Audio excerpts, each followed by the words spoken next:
Daniel Carter walked slowly through the great gates of the palace.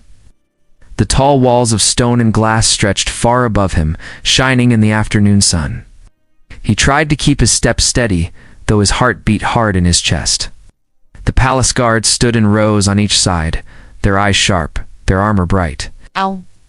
Daniel was no stranger to danger, but this was different. This was not the battlefield. This was the heart of the Empire, and all eyes were fixed on him. The hall inside was wider than any place he had ever seen. Marble floors stretched on and on.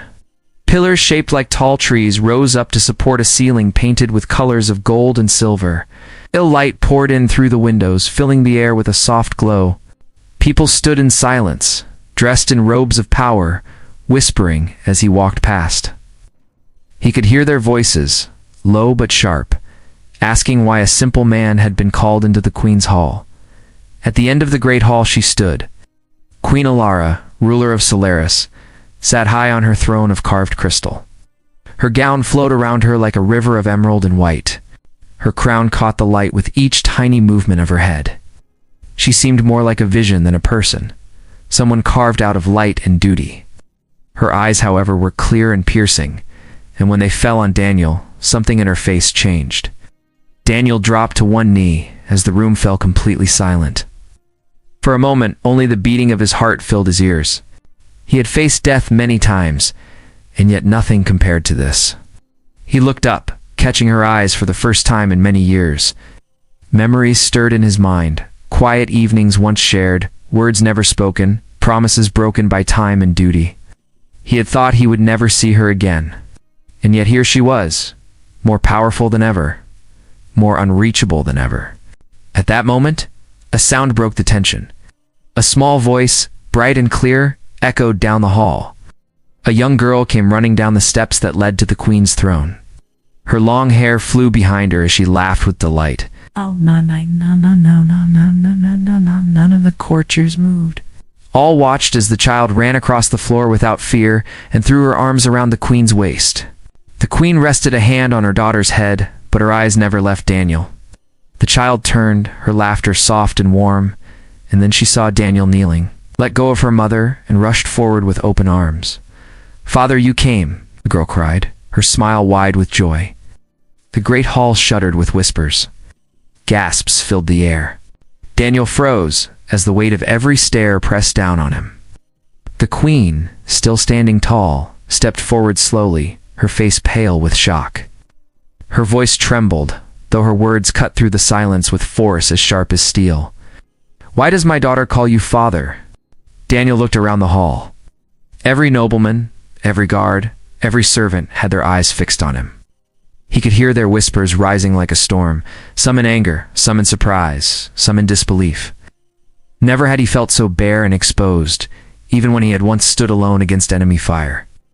The Queen's words struck him harder than any blow. He wanted to speak, yet his mouth went dry. The little girl held onto his arm and did not let go. Her small hand was warm, her eyes filled with trust. She looked at him with so much certainty that it left him breathless. He could not deny her, not now. Those words she had spoken could not be taken back, and they were already echoing through the great hall like a drumbeat that would never end. The Queen stepped closer, her steps steady, but her eyes filled with confusion and something deeper. Many years ago, Daniel had known her voice when it was soft, when she had spoken to him without titles, without the weight of the crown. Now her question carried a crushing weight, as if the entire empire hung on his answer. No one moved. The guards froze, unsure if they should take hold of him or wait. The nobles bent forward, eager to see what he would say. Daniel rose slowly to his feet, careful not to scare the child who still held tightly to his hand. He looked into the Queen's eyes. "Because it is true," he finally said, his voice low but strong. The hall burst into noise. Some cried out in shock. Some began to laugh, as if the claim were madness. Others shook their heads, muttering about scandal and shame. The Queen raised her hand, and the voices died at once. Her face was pale, her lips pressed together, but she did not look away from him. "Leave us," she ordered the gathered nobles. Her command left no room for question. The courtiers quickly bowed and filed out. Though many looked back over their shoulders, their faces eager for gossip to spread across the city by nightfall. Soon the great hall was empty, save for the queen, her daughter, and Daniel. The little girl still clung to him but looked up at her mother with wide eyes. She did not understand the tension, not fully, but she felt it. The queen knelt to her level and spoke gently, telling her to return to her chamber. The girl hesitated, looking once more at Daniel as if she feared she would lose him again. He bent down, brushed her cheek lightly, and whispered that he would not go anywhere. With a reluctant smile, the child obeyed and disappeared behind the tall doors. Now silence filled the space again, but it was heavier than before. The queen stood and faced him, her face unreadable. Years of secrecy, years of silence, years of choices lay between them. Daniel felt the weight of those years press upon him even stronger than the crown that shone on her brow.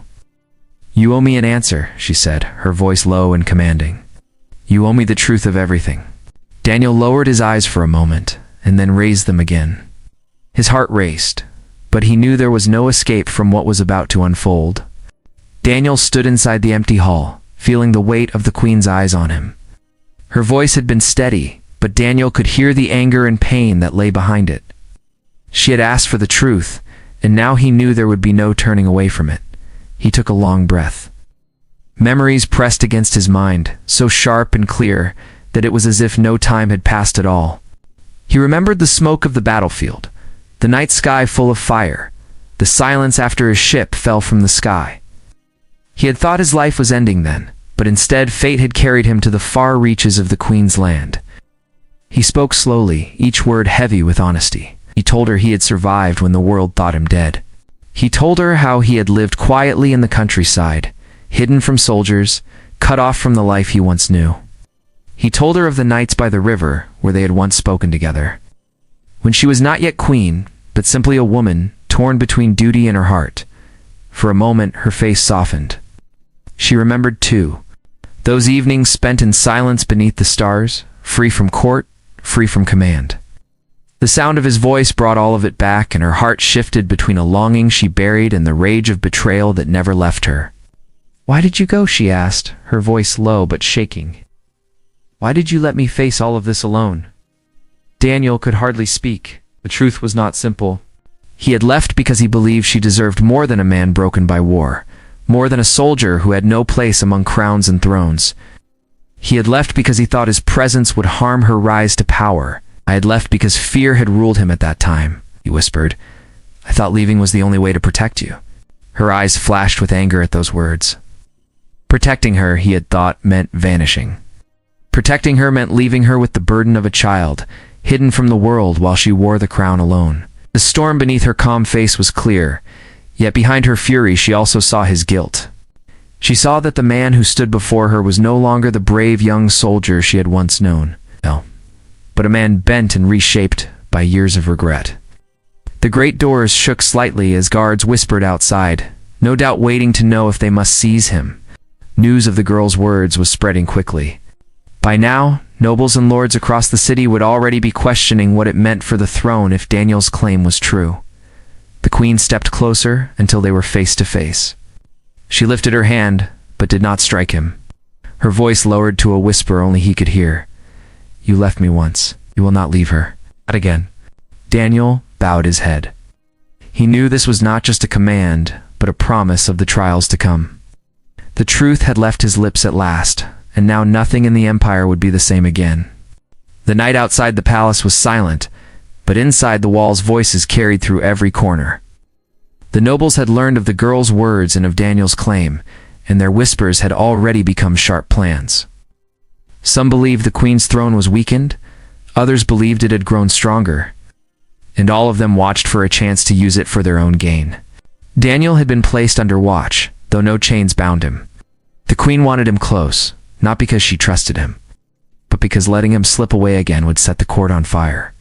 Guards followed his steps as he was brought to the sapphire chamber where the queen waited. The room was smaller than the grand hall, filled with dim light and shadows. She sat by the tall window that showed the city stretched beneath a silver moon. She did not wear her crown. Instead, her hair hung loose, her robe plain. Daniel stopped at the edge of the room, waiting for her to speak. "You made a claim before my court," she said after a long silence. Her eyes stayed fixed on the city below. "Now tell me, do you seek my throne? Do you seek power through my child?" Daniel's voice was steady. "I seek nothing but her. I seek only to be the father she already believes me to be. Power, crowns, titles, these are not mine." She turned her head at last. Anger still touched her eyes, but it was not as sharp as before. Instead, her voice carried both doubt and hope. "If that is true, then prove it. For already the lords gather their knives. They will use you. They will use her. They will tear my court apart. Words will not be enough, Daniel. You must stand where others can see your worth, or you will destroy us all." Her words struck him like arrows. He had faced war before, but battles were far more simple than this. On the field, a man knew who stood with him and who stood against him. But in the court, smiles hid daggers, and silence could be as deadly as steel. Daniel remembered the eyes of the child, so full of trust. He thought of how she ran to him in the hall with no fear, how she had called him father before the world. For her, he could not turn away. "Tell me what I must do," he said plainly. The queen studied him, her stare long and deep, as if she searched for something buried within him. Finally, she spoke.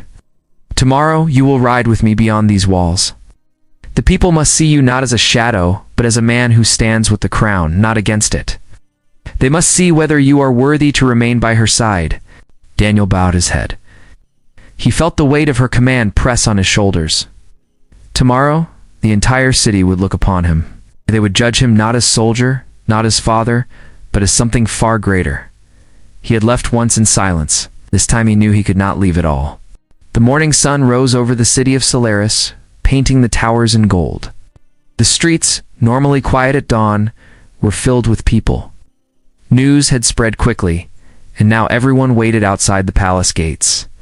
Some came out of curiosity, some in anger, and some with hope. All wanted to see the man the little princess had called father, and to see how the queen herself would stand beside him.